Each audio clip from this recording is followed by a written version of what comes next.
Wa an Abi Shuraih Khuwailid bin Amru al-Khuzai radhiyallahu ta'ala anhu, dari Abi Shuraih, beliau berkata, sami'tu Rasulullah, aku mendengar Rasulullah sallallahu alaihi wasallam bersabda, yaqul, man kana yu'minu billahi wal yaumil akhir falyukrim dhaifah jaizatahu. Kalau orang itu beriman, barang siapa yang beriman kepada Allah dan hari akhir, hendaknya memuliakan tamu. Jaizatahu, jaizah ini adalah hadiah, bonus kebaikan. Artinya setelah memuliakan ada tambahannya. Ini harus ada jaizahnya. Kalau jaizah itu hadiah. Kalau dalam bahasa kita hadiah, kelebihan. Anda beli minyak goreng, ini dapat bonusnya. Nah, bonusnya itu apa? Kalau ya mama jaizatuhu ya Rasulullah, apa bonus tambahan tadi ya Rasulullah? Qala yaumuhu wa lailatuhu, sehari semalam. Wa dhiyafatu thalathat ayamin. Bertamu itu, memuliakan tamu itu 3 hari. 3 hari. Fa maka nawara dzalika, selebihnya adalah sedekah. Artinya tambahan kebaikan yang diberikan oleh tuan rumah kepada yang bertamu. Muttafaqun alaih, hadis disepakati oleh Imam Bukhari dan Muslim. Lihat. Di sini apa? Berapa hari kita muliakan? Kita sudah tahu tamu, ya? Kita sudah tamu itu apa? Tamu adalah orang musafir yang datang.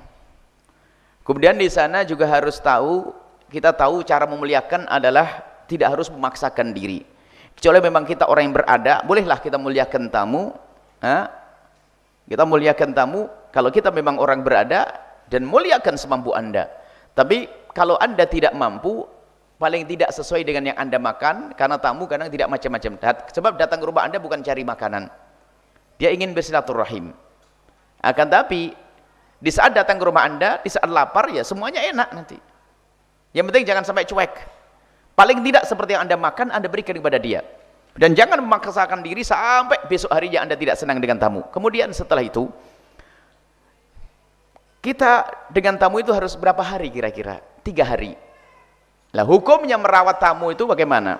Ulama mengatakan, ulama dari mazhab Syafi'i, Hanafi, Maliki, riwayat dari Imam Ahmad, semua mengatakan hukumnya adalah sunnah, yang sangat dikukuhkan sunnah. Menurut riwayat dari Imam Ahmad, wajib memuliakan tamu, tentunya dengan kemampuan. Wajibnya bukan berarti harus, paling tidak jangan sampai tamu kelaparan. Wajib. Kalau mazhab Imam Malik mengatakan memuliakan tamu itu hukumnya wajib jika tamu itu kebaca dari caranya itu, tahu kalau dia orang kehabisan bekal.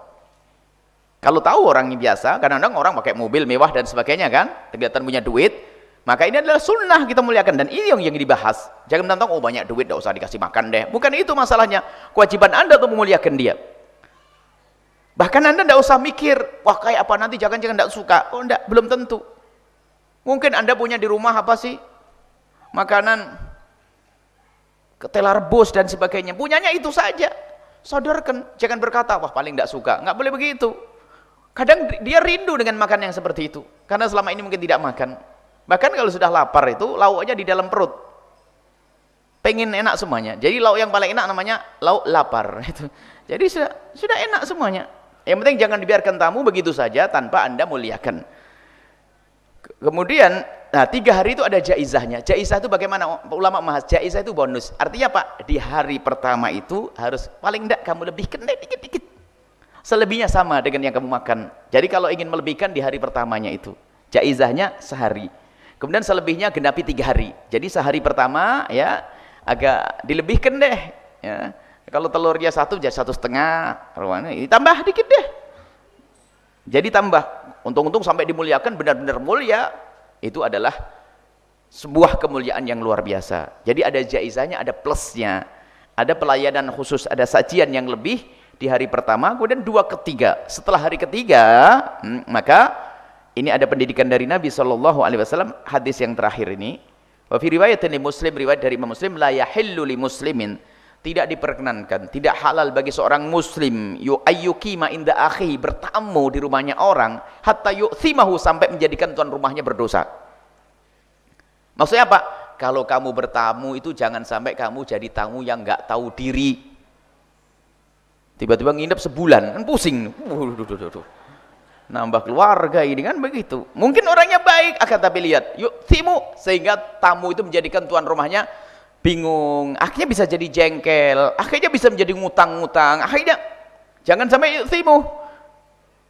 Makanya tamu itu tahu diri. Tamu banyak permintaan kan bikin pusing. Insya Allah ya, tolong sembelih kambing besok. Menu yang kedua kan wajib. Oh nih salah paham ini tentang kamu kan wajib menghormati saya kan tamu. Jadi menu hari pertama tolong kambing, makan paginya kambing, siangnya kerbau. Rewel itu tamunya. Tamu nggak seperti itu, Anda tamu yang baik. Makanya pendidikan Nabi sempurna. Dari sisi kita tuan rumah, hendaknya kita bergegas memuliakannya. Jangan sampai tamu itu ragu-ragu di saat mencicipi makanan kita atau makan makanan kita. Di sisi lain, kalau kamu jadi tamu, jadilah tamu yang tahu diri. Jangan sampai kamu buat dosa tuan rumah. Sampai tuan rumahnya menggunjing karena kamu kelamaan, pola tingkahmu nggak bener, perilakumu nggak sopan. Ini nggak bener, Nabi melarang. Sampai dikatakan la yahillu, tidak halal bagimu, hei tamu. Tamunya enggak halal bagimu kalau masuk rumah saudaramu bertamu, kemudian kamu bikin dia repot. Merepotkan dia. Karena sisi lain dia punya kewajiban, dan indahnya pendidikan dari ada keseimbangan di sini. Rupanya tamunya, bahkan mungkin tamunya itu akan sudah tahu, mungkin kita akan bertamu di satu kampung. Di kampung sana itu yang banyak singkong, banyak tiwul, gatot misalnya. Kita pergi ke Trenggalek atau Ponorogo misalnya. Jadi kalau kita datang jangan bikin repot. Saya itu kangen ada masakan lokal saja deh. Wow, saya lebih suka ya demikian, jangan macam-macam. Atau seadanya. Kalau dikasih minum kadang-kadang kan biasanya kalau tradisi kita di Arab itu ditanya susu, kopi atau teh gitu loh. Ini memang biar sesuai sih. Itu tidak ada masalah, wajar itu. Kadang-kadang orang nggak bisa minum susu, daripada nanti sudah kita hidangkan lalu menolak, kan nggak enak. Kadang-kadang kita bertanya. Cuman kalau kita nanya, kita ngikut gaya orang Arab, orang sini pada bingung. Pak, teh, pak, susu, atau kopi? Bingung. Tidak apa-apa, teh. Ada semuanya. Yang ditawarkan memang ada, bukan nggak ada ditawarkan. Bohong. Teh, sosi, ubu, apa? Teh, susu, kopi. Giliran minum kopi, wah nggak ada. Ini kan orang jualan. Jadi yang ada memang disodorkan supaya di saat kita menyajikan itu memang mereka suka. Coba kita sudah bikin kopi capek-capek nggak keminum, atau dia minumnya maksa padahal dia punya mah akut belum ada isinya karena sarapannya terlambat, pakai kopi lagi misalnya.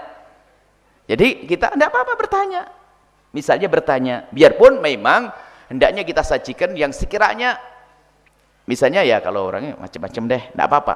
Cuman bertanya bukan suatu yang salah, mungkin bisa sesuai. Cuman bagi yang ditanya jangan merepotkan.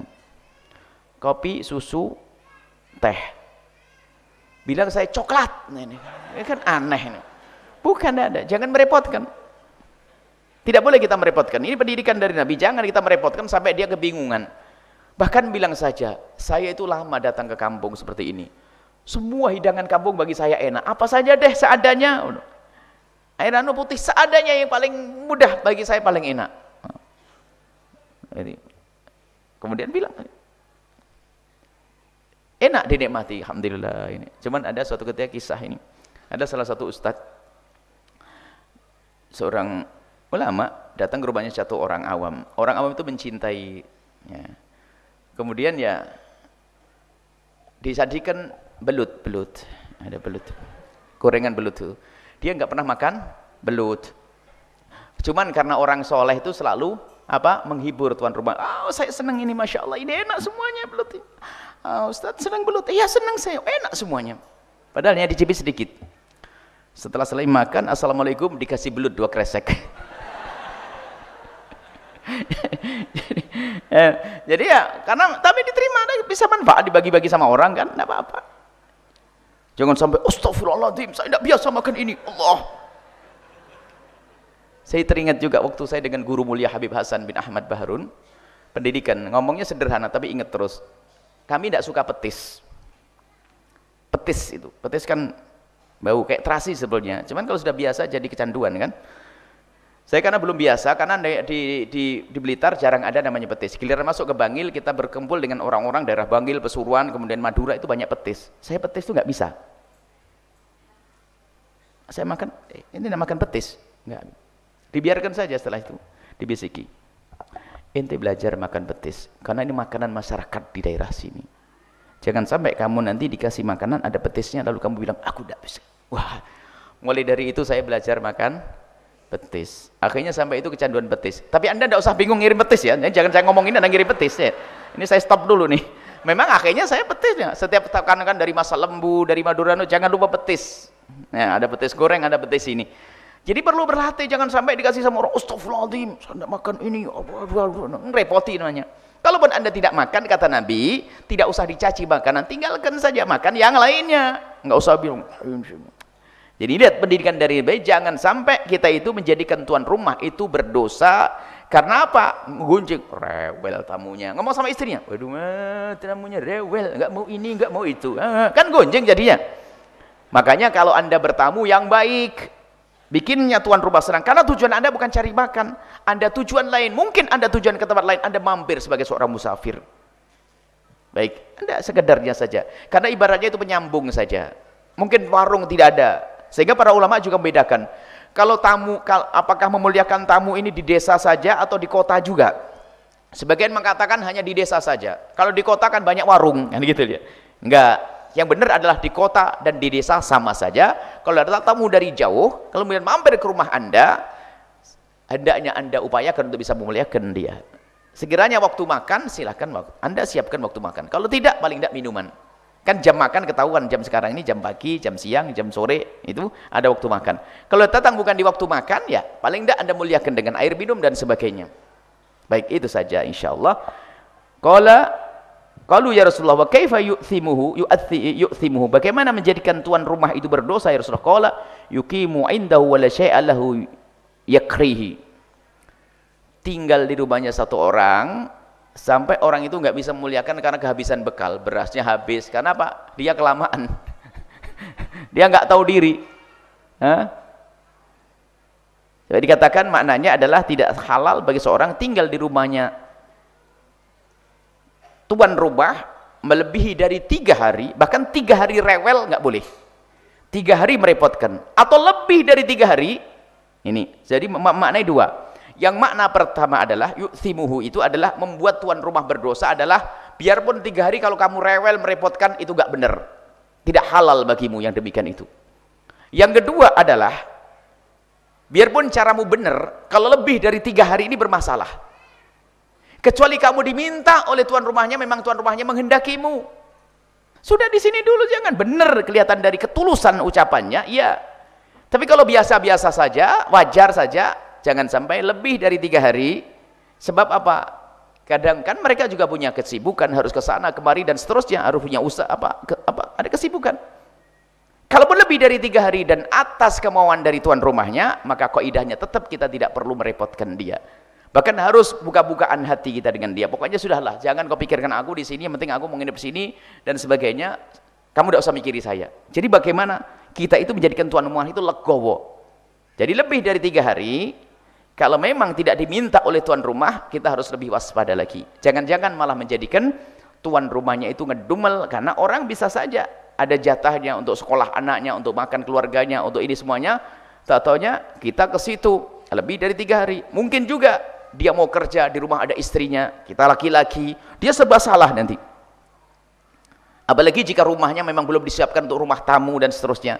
Intinya hadis ini memberitahu kepada kita sebagai tamu hendaknya tahu diri, bisa ngukur agar keindahan tetap terjalin, dan sungguh itulah Nabi kasih pendidikan, semuanya diajarkan.